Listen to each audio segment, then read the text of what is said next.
تو تو خود ہی سب سے پہلے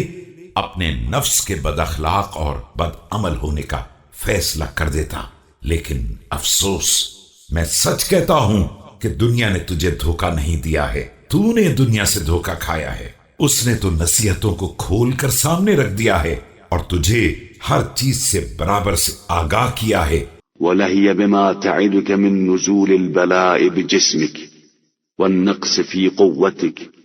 أَصْدَقُ وَأَوْفَى مِنْ أَنْ تَكْذِبَكَ أَوْ تَغُرَّكَ وَلَرُبَّ نَاصِحٍ لَهَا عِنْدَكَ مُتَّهَمٍ وَصَادِقٍ مِّنْ خَبَرِهَا مُكَذَّبٍ۔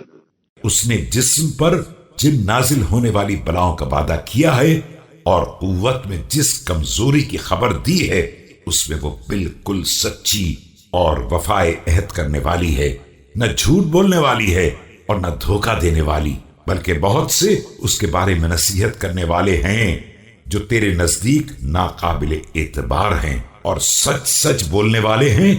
جو تیری نگاہ میں جھوٹے ہیں۔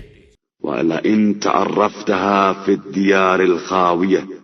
وَالرُّبُوعِ الْخَالِيَةِ لَتَجِدَنَّهَا مِنْ حُسْنِ تَذْكِيرِكَ وَبَلَاغِ مَوْعِظَتِكَ بِمَحَلَّةِ الشَّفِيقِ عَلَيْكَ وَالشَّحِيحِ بِكَ۔ اگر تو نے اسے گرے پڑے مکانات اور غیر آباد منزلوں میں پہچان لیا ہوتا تو دیکھتا کہ وہ اپنی یاد دہانی اور بلیغ ترین نصیحت میں تجھ پر کس قدر مہربان ہے اور تیری تباہی کے بارے میں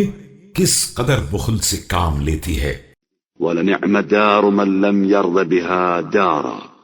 وَمَحَلُّ مَن لَّمْ يُوَطِّنْهَا مَحَلًّا وَإِنَّ السُّعَدَاءَ بِالدُّنْيَا غَدًا هُمُ الْهَارِبُونَ مِنْهَا الْيَوْمَ